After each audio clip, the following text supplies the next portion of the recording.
Dumarami na ang mga TNVS driver na nagka-cancel booking ngayong papalapit ang holiday season.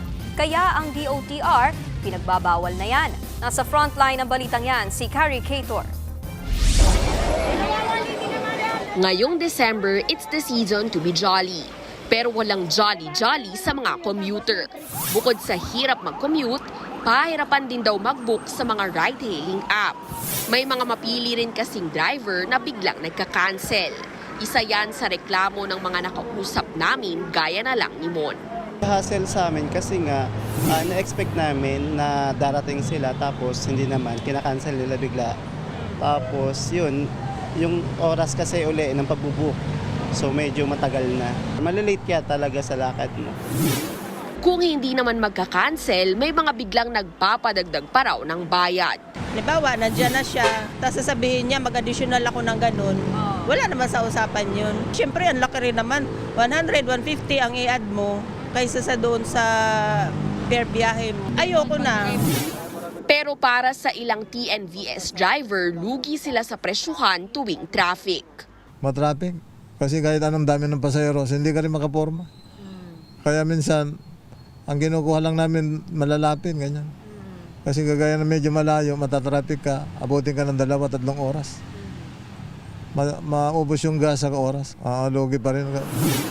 Para tuldukan ang problemang yan, ipinag-utos ni Transportation Secretary Giovanni Banoy Lopez na ipagbawal na ang pagkansela ng mga booking alinsunod sa utos ni Pangulong Bongbong Marcos. Ayon din kasi sa Land Transportation Franchising and Regulatory Board o LTFRB, dumarami na ang natatanggap nilang report ng canceled bookings. Isa umano sa mga dahilan ang pagbigat nga ng trapiko. Kasama yan sa ating trabaho bilang public transport operator at driver. This time of the year is peak demand sa kanila yan, no? So for more reason, dapat hindi sila maging choosy sa kanilang pasahero. Labag sa batas ang refusal to convey a passenger o pagtanggi sa mga pasahero sa lahat ng pampublikong sasakyan. Pero hindi pa raw sakop niyan ang mga TNVS. Kaya sa Martes, December 9, maglalabas daw ang DOTR at LTFRB ng Memorandum Circular para maparusahan na rin ang mga ride-hailing service na magkakansela ng booking. 5,000 pesos daw ang penalty sa first-time offenders habang babawiin na ang prangkisa ng mga operator na aabot sa fourth offense.